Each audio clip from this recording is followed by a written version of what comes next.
bandeira de Cristo na cabeça e no coração, eu quero saudar minha irmã e o meu irmão. Deus nos abençoe. E esse mês estão tratando casos de família. E eu trouxe um caso de família. Esse caso de família está registrado em Gênesis, no capítulo 34. Eu não vou ler o capítulo, eu vou dar um voo rasante sobre esse capítulo, mas vocês podem ir lendo este capítulo enquanto eu vou narrando o que aconteceu ali num voo mais rápido. E essa história, então, está registrada em Gênesis, no capítulo 34, todo o capítulo, são 31 versos. O acontecido aqui, segundo a narrativa de Moisés, no capítulo 34 de Gênesis, é um caso trágico de família. Ele constituiu-se, este caso, numa tragédia enorme, incomensurável, incalculável, de uma proporção tão extrema que não dá nem para a gente avaliar. Você vai lendo aí e vai conferindo. Moisés incluiu esse caso em sua narrativa sobre a história do povo hebreu, para que as gerações vindouras tirassem lições deste acontecimento para suas vidas. E claro, estou muito tranquilo, por isso nem vou fazer a leitura, porque certamente esta passagem bíblica já foi muito bem exposta aqui neste púlpito pelos nossos mestres, já foi eviscerada pelos irmãos que sobem aqui o púlpito e que servem aqui. Então, ela é de conhecimento de todos, essa história. E por isso é que eu não vou fazer a leitura da passagem, eu suponho que todos nós a conhecemos. Mas, irmãos e irmãs, aqui neste capítulo trata-se da família de Jacó. Jacó. E aqui, a esta altura, um sujeito experimentado na vida, que passou por várias coisas. Os irmãos se recordam, ele foi abençoado pelo seu pai Isaque. Ele puxou o tapete de Esaú. Ele enrolou o sogro Labão. E ele se defrontou com o irmão. E também ele lutou com Deus ali no val de Jaboque. Ele experimentou riquezas, constituiu família. Mas interessante, ao invés dele se estabelecer em Betel, como ficou combinado lá no capítulo 28, principalmente o verso 15 do mesmo Gênesis, ao invés de ele se estabelecer em Betel, ele vai se estabelecer em Siquém, terra de Canaã. Nós devemos lembrar que Canaã tem origem em Cã, filho de Noé, capítulo 9, verso 18 de Gênesis. E interessante, Canaã foi amaldiçoada por Noé. Capítulo 9, verso 25. E aí, Jacó, com a sua família, se estabelece exatamente ali.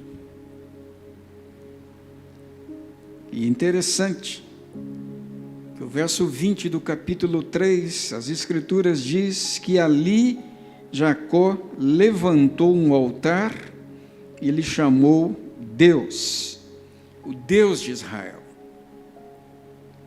Em todo o seu passado, sendo abençoado por Deus, inserido na aliança, aquela luta com Deus, onde ele foi abençoado.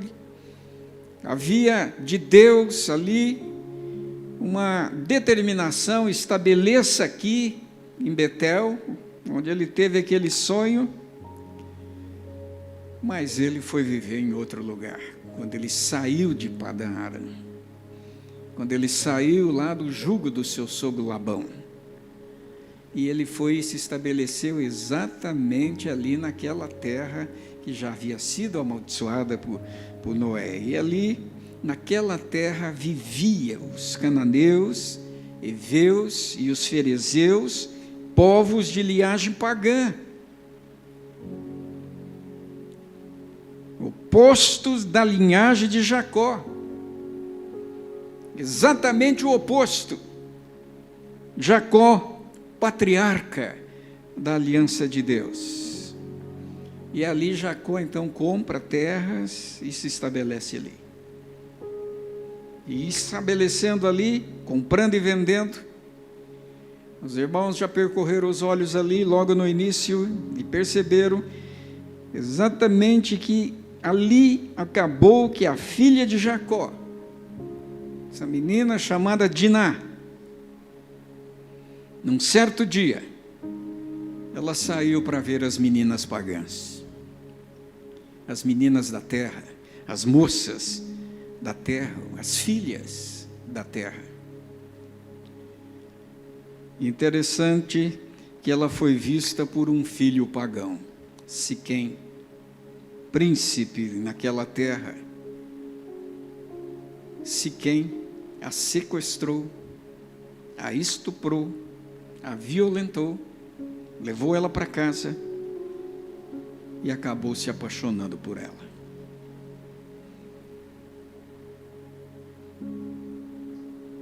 E ele, tendo se apaixonado,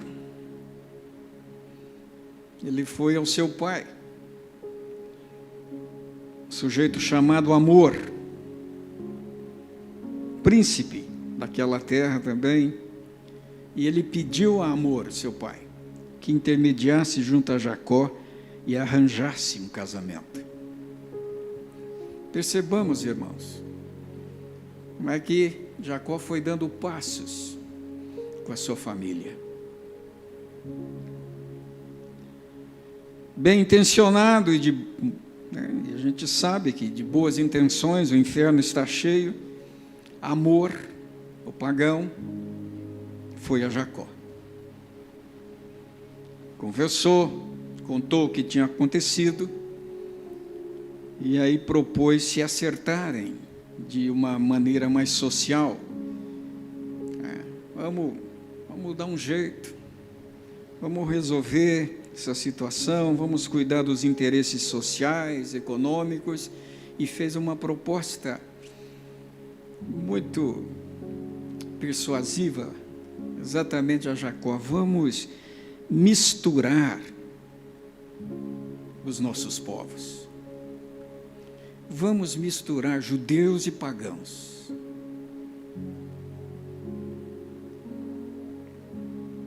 Vamos juntar as nossas propriedades, está no texto. Nós casamos com as filhas de vocês, vocês casam com as nossas filhas, e a gente faz uma misturinha aí, e a vida que segue. Judeu e pagão. Povo da aliança de Deus com o povo da aliança politeísta de vários deuses. E nesse ajuste, nessa conversa, então, chegam os filhos de Jacó, Simeão e Levi. E aí eles souberam do acontecido. Espera aí, não dá. Por que não dá? Porque nós, os filhos de Jacó, falando, nós somos circuncidados e vocês não são. Nós somos de uma outra linhagem. Vocês são de outra linhagem, vocês são politeístas. Vocês são pagãos. Nós somos filhos da aliança. Jacó é o nosso pai.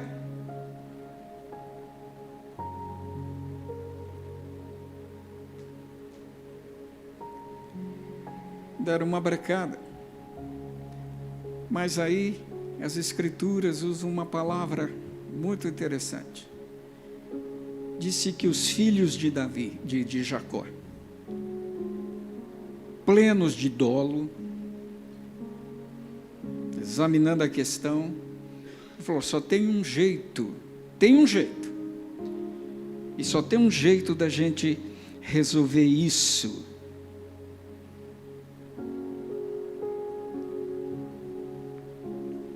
E aí ele arma um alçapão. Ele diz: se vocês se circuncidarem, nós nos misturaremos e estouraremos os fogos. Dá certo para fazer isso? Os pagãos, Amor e Siquém, toparam. Eles toparam. Havia interesse econômico, havia interesse social, haveria mútuo enriquecimento, o comércio se ampliaria. E eles então disseram: tudo bem, se é isso, nós vamos fazer. Nós nos circundaremos e aí então faremos a nossa aliança. E diz as Escrituras que eles se circuncidaram, todos os homens de Siquém cumpriram o trato. E claro, com a circuncisão ficaram inchados e cheios de dores. O que acontece? Os filhos de Jacó, Simeão e Levi, descumprindo o trato que haviam firmado, cheio de outras intenções, a Escritura chama de dolo, aproveitaram da convalescença dos pagãos e tiraram vantagem da situação. Foram na cidade e mataram todos os homens da cidade, derriçaram. E depois de feito isso, os outros filhos de Jacó foram à cidade e saquearam a cidade, levaram tudo, os bens todos, inclusive mulheres e crianças. E aí Jacó, quando soube, ficou atemorizado. Mas que barbaridade! O que vocês fizeram? Vocês arruinaram a minha vida. Vocês arruinaram os meus propósitos, os meus planos. Agora nós temos que ir embora, sair deste lugar, porque outros virão e me destruirão.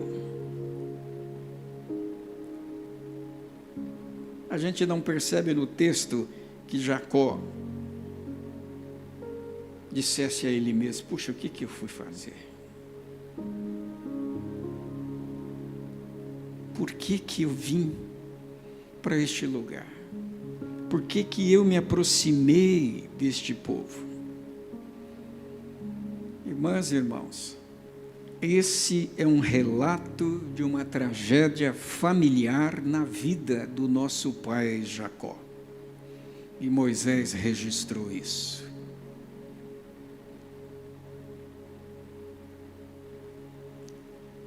Por que eu estou trazendo essa história? Neste mês de casos de família. É porque, como famílias de Deus que nós somos, nós devemos olhar para esta tragédia e tirarmos lições. E há várias lições aqui de ordem moral, cristã, que nós podemos tirar deste acontecimento para o nosso aprendizado cristão, principalmente nestes nossos tempos com essas rápidas modificações dos costumes, com as alterações legislativas, com as transformações éticas, com as conveniências morais religiosas, com os comportamentos que reiteradamente atacam a nossa convicção, as nossas tradições, e nos fere com interesses. Com esses novos pensamentos de líderes religiosos que nos enganam com interpretações plurais sobre os acontecimentos. Há várias lições que podemos, a partir deste acontecimento, refletir para as nossas vidas, mas é quase certo que várias dessas lições, não tenhamos dúvida, elas nos arremeterão a um vespeiro familiar e social. Mas quero que esta passagem bíblica, a minha intenção, eu não vou mexer em vespeiro, a esta altura da minha vida não quero saber de vespas, mesmo que me pague o salário do Ancelotti, o que eu quero deixar aqui, de coração para coração, é uma exortação cristã a todos nós que pertencemos à família de Deus e que nos encontramos nas condições de avós, de pais, professores, homens e mulheres com encargos de supervisão e líderes com qualquer voz de comando. A esta classe de pessoas é que eu quero trazer essa exortação a todos nós, a seguinte exortação: nós não podemos tirar os olhos da conduta dos nossos filhos. Nós não podemos tirar os olhos da conduta dos nossos filhos, não podemos abrir mão da nossa supervisão. Nós não podemos abrir mão da nossa supervisão. Há que sermos firmes nas nossas convicções, avós, pais, professores, homens, mulheres com encargos de supervisão, líderes com qualquer voz de comando, vocês, e eu estou inserido aí, todos nós então, nós somos âncora da alma dos nossos filhos e dos nossos liderados. A recomendação contida no Salmo 78, versos 3 a 7, é vívida para nós que somos família de Deus. Diz o texto, tão precioso: o que ouvimos e aprendemos, o que nos contaram nossos pais, não o encobriremos aos seus filhos. Contaremos à vindoura geração os louvores do Senhor e o seu poder, e as maravilhas que fez. Ele estabeleceu um testemunho em Jacó e instituiu uma lei em Israel, e ordenou a nossos pais que o transmitissem a seus filhos, a fim de que a nova geração os conhecesse. Filhos que ainda hão de nascer se levantassem e por sua vez se referissem aos seus descendentes, para que pusessem em Deus a sua confiança e não se esquecessem dos feitos de Deus, mas lhe observassem os mandamentos. No acontecimento de Gênesis 34 está escancarada uma negligência fatal do pai Jacó. A negligência fatal de estabelecer sua família à beira de um abismo, e um abismo chama outro abismo, como diz o Salmo 42, no verso 7, e essa negligência foi fatal e causou uma enorme tragédia. E Moisés registrou essa tragédia. Por isso, irmãs e irmãos, nós que temos supervisão, não nos descuidemos. Não nos descuidemos. Não sejamos negligentes para com os princípios morais cristãos. Minha esposa grita quando há violação de princípios morais, principalmente cristãos. Exatamente porque o inimigo das nossas almas também é poderoso. Esse inimigo também reina. Ele tem um reino, e ainda que seja um ser iluminado, ele possui o reino das trevas. Esse reino das trevas, irmãs e irmãos, todos sabemos, mas estamos sob uma atmosfera de exortação. Esse reino das trevas é composto de principados e potestades e dominadores deste mundo tenebroso. Esse reino é composto de forças espirituais do mal nas regiões celestes, segundo Efésios, capítulo 6, verso 12. E em razão do pecado, esse reino das trevas gira em torno de nós, se utilizando de suas ferramentas, argúcias e sagacidade para nos atrair, subjugar e nos envolver. Esse inimigo operante vem sobre nós e tenta cooptar nossa mente para que nós realizemos a sua vontade e mesmo que involuntariamente o adoremos. Ele busca ganhar a nossa mente e a nossa vontade por meio das tentações.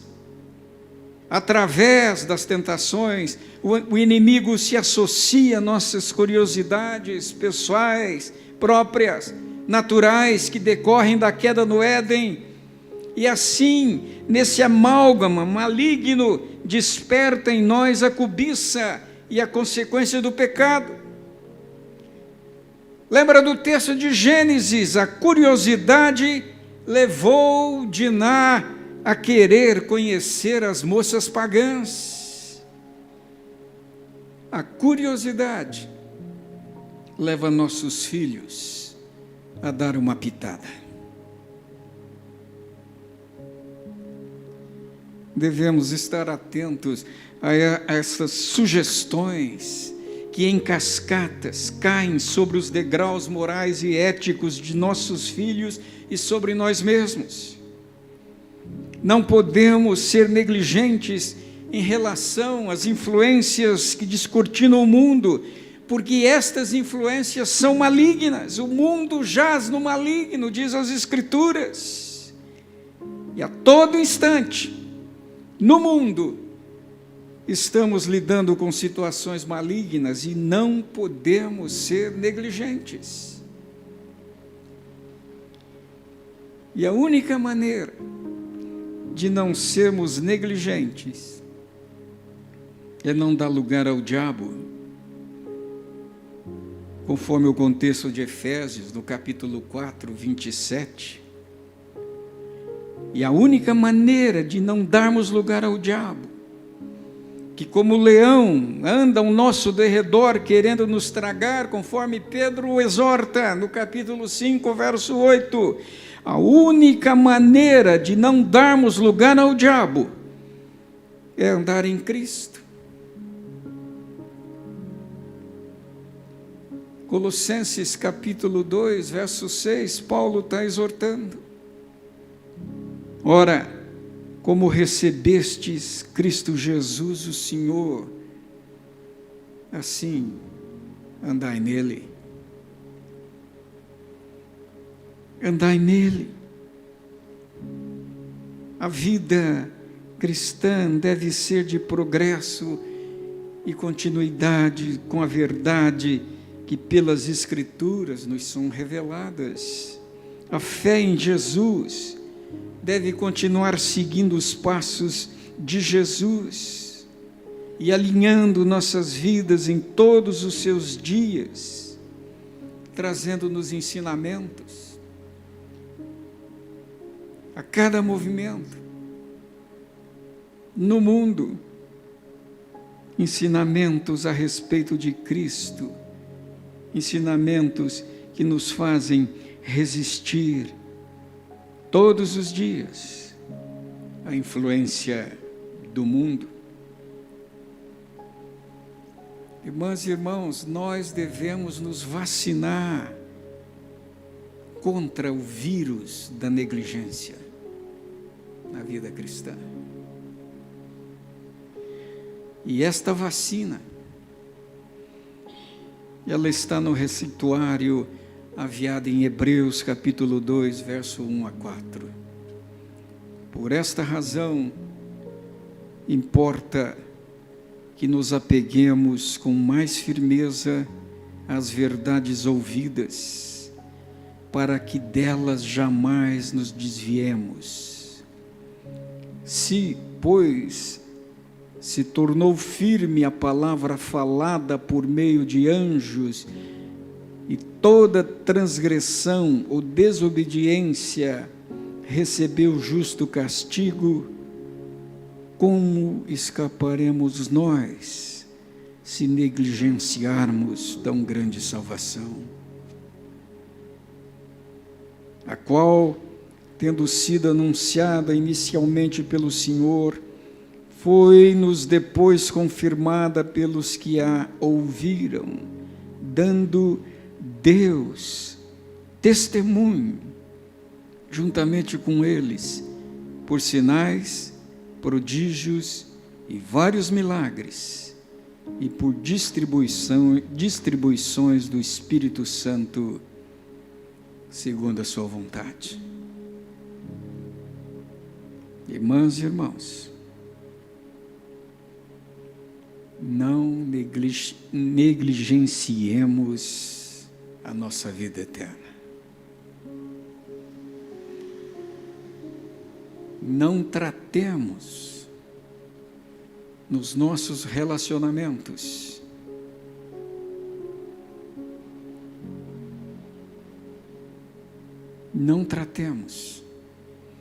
com ninguém que não esteja sob uma atmosfera de discernimento dos nossos tempos. Não permitamos abismos na vida de nossas famílias. Não brinquemos com o diabo. Não brinquemos com o sistema maligno. Não permitamos flertes com o sistema pagão. Avós, pais, professores, toda a liderança, estejamos atentos a todo e qualquer movimento que se aproxime da nossa família.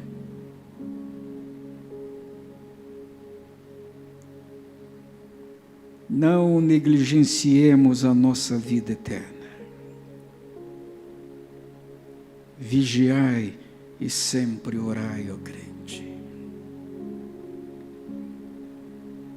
A negligência encaminha várias coisas, inclusive tragédias familiares.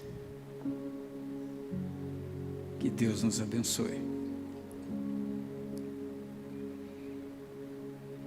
Esse relato está lá, para que gerações futuras possam examinar e perguntar a si mesmo, como recomendação da palavra: será que eu estou na fé? Será que eu estou na fé? Amém. Graças a Deus pela vida das irmãs, dos irmãos. Essa exortação serve a mim, serve a minha história, serve a minha família. E certamente ela serve a você. Vamos orar e terminarmos. Senhor, muito obrigado pela atenção do teu povo aqui. Tão atentos, com a mente investigando, julgando, como é o dever de todos nós. Quando um fala, os outros julgam.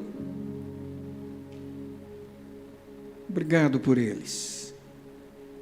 Proteja-os dos perigos, Senhor, das influências malignas.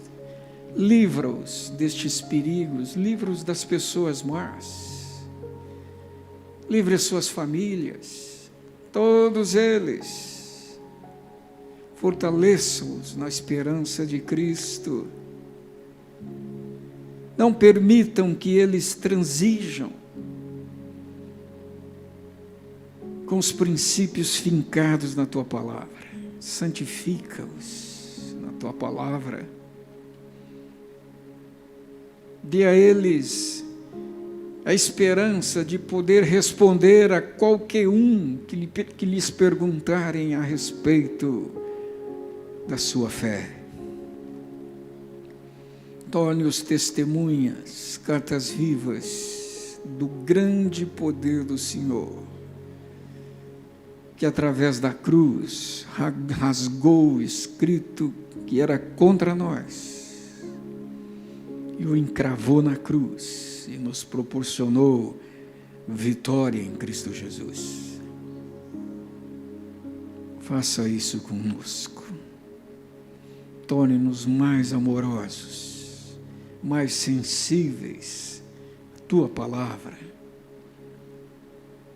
Torna-nos mais amigos uns dos outros, para que juntos possamos ter laços fortes, inquebráveis, um ajudando o outro até nos encontrarmos com o Senhor.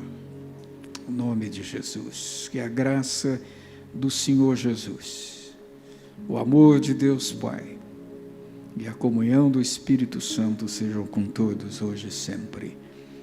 Amém.